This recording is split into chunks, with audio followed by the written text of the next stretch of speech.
Ta'ala, Bapak Ibu sekalian, menakdirkan atas izinnya, atas kuasanya, hamba-hambanya berpasangan. Dan itu dijadikan ibadah. Anjang, pahalanya besar. Bahkan hanya dalam keadaan bercandanya seorang suami pada istri, itu menjadi ibadah, menjadi pahala di sisi Allah Subhanahu wa Ta'ala. Allah jadikan seorang dokter ketemu dengan seorang polisi. Itu takdir Allah, izin Allah. Tidak gampang, profesi yang berbeda Allah takdirkan bersatu dalam ikatan pernikahan. Semuanya punya latar belakang, semuanya punya cita-cita.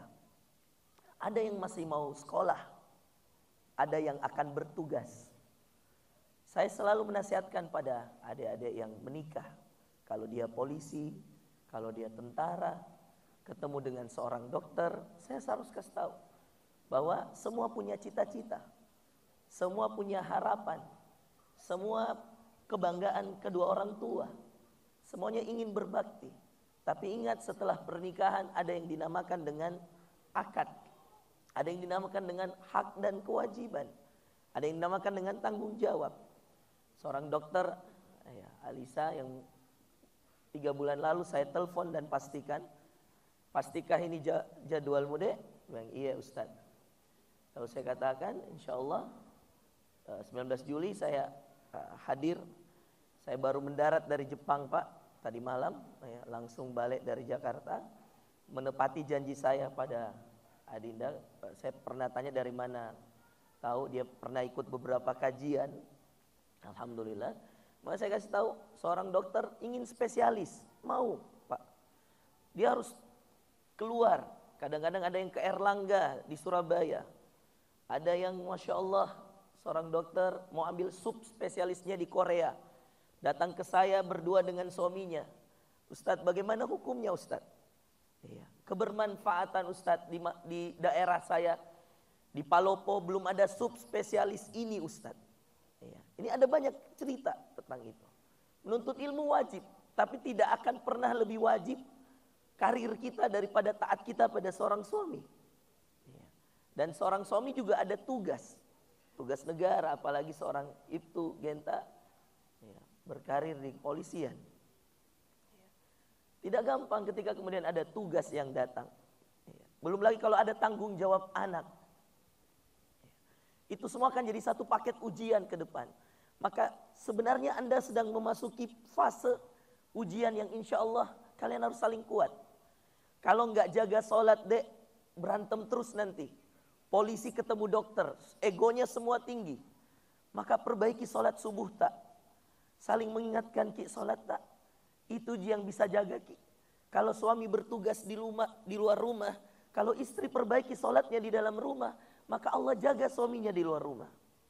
Sebaliknya, kalau istri bertugas di rumah sakit, yang jaga dia siapa? Allah. Titipkan pasangan kepada penjaga terbaik. Maka ada zikirnya Nabi Ibrahim, hasbi Allah wa ni'mal wakil, ni'mal maula wa ni'mal nasir. Kata Nabi Ibrahim, saya nggak bisa ditolong oleh orang tua saya. Bahkan yang bisa menolong saya bukan Jibril, yang bisa menolong saya cukup Allah. Hasbi Allah. Api yang tadinya panas waktu itu, Allah katakan dalam Al-Quran, ya nar kuni bardan wassalaman ala Ibrahim. Hai api, jadilah engkau dingin untuk menyelamatkan Ibrahim. Waktu mau dibakar Nabi Ibrahim. Ini cerita Quran deh. Semua yang mustahil jadi indah, semua yang mustahil jadi mungkin. Kapan? Ketika kita gantungkan diri kita pada Allah. Kenapa banyak rumah tangga yang berantakan? Karena dia terlalu mengharapkan harapannya pada pasangannya. Dia salah bahwa pasangannya juga manusia. Maka kadang-kadang ekspektasi yang terlalu tinggi membuat Anda banyak kecewa. Sekarang jadikan posisi istrimu, wahai Ibtu Muhammad Genta, sebagai manusia biasa. Maka ketika kamu temukan dia salah, kamu gampang memaafkannya. Posisikan suamimu sebagai manusia biasa. Ketika dia ada khilaf, wahai Dokter Alisa, kamu gampang memaafkan dia. Pernikahan saya sudah 15 tahun. Saya kira saya ustadz, istri saya ustazah. Saya penghafal Quran, istri saya penghafal Quran. Saya kira ketika saya ustadz, dia ustazah, kami nggak akan ada masalah. Oh tidak, subhanallah. Kami nggak akan ada ujian. Oh tidak. Sekelas Rasulullah, Nabi kita Muhammad, dengan Aisyah istrinya, dengan Khadijah, ada saja ujian-ujian rumah tangga deh. Maka nasihat saya pertama, perbaiki sholat. Izin saya menghadap ke Adinda semua di, saya takutnya membelakangi para hadirin. Izin karena ini nasihat pernikahan tuh. Tapi kalau ada yang mau dengar-dengar juga enggak apa-apa ya. Masya Allah. Karena nasihat pernikahan itu nasihat untuk semuanya Pak. Mau kita 50 tahun pernikahan, mau berapa puluh tahun pun insya Allah bermanfaat untuk semua. Nah, saya sarankan perbaiki sholat. Gantung harapan tak tinggi-tinggi pada Allah. Titip suami tak, titip istri tak pada Allah. Dialah sebaik-baik yang menjaga. Rajin zikir pagi dan petang. Kata Nabi SAW, tidak ada orang yang berzikir pagi setelah sholat subuh. 5 menit saja. Buka Al-Ma'surat atau Hisnul Muslim. Itu 5 menit saja. Banyak PDF-nya bisa di-download di handphone. Setelah sholat subuh baca. Banyak sekali doa-doa luar biasa. Di antara doa yang dirutinkan Nabi, Bismillahilladzi la yadurru ma'asmihi syai'un fil ardi wala fis sama' wa huwa samiul alim. Dengan menyebut nama Allah yang tidak akan ada bahaya untuk saya, untuk keluarga saya di bumi maupun di langit. Wa huwas samiul alim, dan Allah Maha mendengar lagi Maha mengetahui. Sekelas Nabi saja dek masih berlindung pada Allah. Sekelas istri Nabi masih baca zikir pagi petang, apalagi kita manusia biasa. Maka saya sarankan pada seluruh keluarga agar harmonis, agar berkah. Kadang-kadang bukan, mohon maaf, rumah yang mewah yang dibutuhkan, bukan mobil yang Masya Allah dibutuhkan, bukan. Banyak jamaah saya kaya-kaya sering berantem. Kadang-kadang yang membuat saya katakan sama mereka, kurang apa nikmat kalian? Suaminya pengusaha kaya raya, istrinya Masya Allah juga seorang dokter spesialis. Tapi kenapa susah, akur, kenapa sering berantem? Bahkan berantemnya kadang-kadang sudah menzolimi. Kenapa? Karena ada anaknya yang sudah sampai pada level trauma. Anak itu sampai sering tremor gara-gara lihat orang tuanya tiap hari berantem. Karena saya ustadz, saya sering menghadapi masalah rumah tangga orang. Saya katakan bukan harta yang mewah yang membuat kita bahagia, tapi hati yang tenang. Itu yang dinamakan dengan nafsul mutmainnah, jiwa yang tenang. Apa yang membuat jiwa tenang? Zikir. Kata Allah dalam surah Ar-Ra'd, alladzina amanu wa tatma'innu qulubuhum. Orang-orang beriman itu hatinya tenang bizikrillah. Kalau dia banyak zikir dengan ingat Allah, enggak apa-apa. Sambil kemudian bertugas, perbanyak istighfar, astagfirullah, astagfirullah, astagfirullah, astagfirullah. Sambil kemudian mungkin dokter jaga di rumah sakit, sambil banyak zikir, subhanallah, walhamdulillah, wala ilaha illallah, wallahu akbar. Kita semua butuh zikir, karena kita semua butuh tenang. Pak, apa yang paling mahal di bumi ini?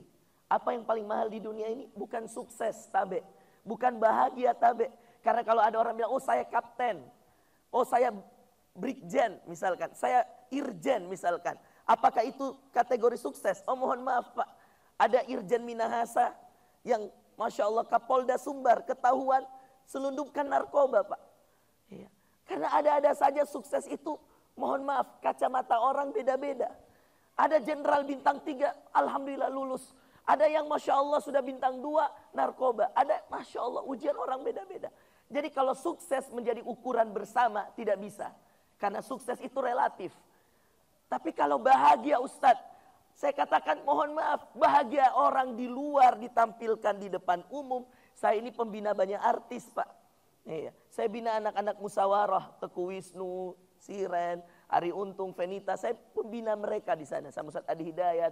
Mungkin Dokter Alisa follow IG saya, paham betul. Subhanallah, sekelas mereka yang baru hijrah saja, Allahu Akbar, masih banyak permasalahan-permasalahan mereka yang sering dicurhatkan ke kami. Apalagi yang artis yang belum hijrah. Maka bahagia itu juga mohon maaf, relatif. Sukses relatif, bahagia relatif, tergantung siapa yang lihat. Tapi apa yang paling harus kita usahakan dalam hidup? Tenang. Itulah kenapa Allah bilang, kalau orang husnul khotimah meninggalnya, ya ayyatuhan nafsul mutmainnah. Hai jiwa yang tenang. Kenapa dia tenang? Karena dia punya hati yang tenang.